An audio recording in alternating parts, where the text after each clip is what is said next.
హృదయ సంబంధిత వ్యాధులు పెరుగుతున్న రోజుల్లో ప్రతి ఒక్కరూ ఆరోగ్యవంతమైన జీవనశైలిని అలవర్చుకోవాలని అన్నారు.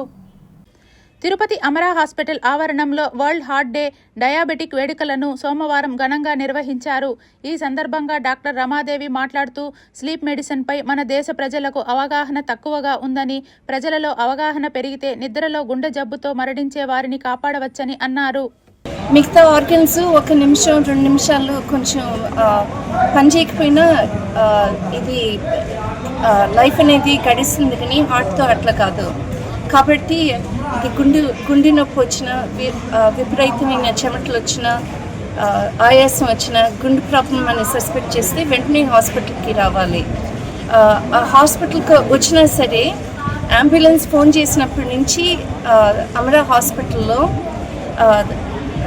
హాస్పిటల్లో అక్కడ అంబులెన్స్లోని ఈసీజీ తీసి ప్రీ ట్రీట్మెంట్ స్టార్ట్ చేసి హాస్పిటల్కి వస్తే సీనియర్ డాక్టర్స్ దగ్గర ఎవాల్యుయేషను అన్నీ ప్రొవైడ్ చేస్తున్నాము. గుండెకు సంబంధించింది లేనిదంటూ ఇక్కడ లేదు.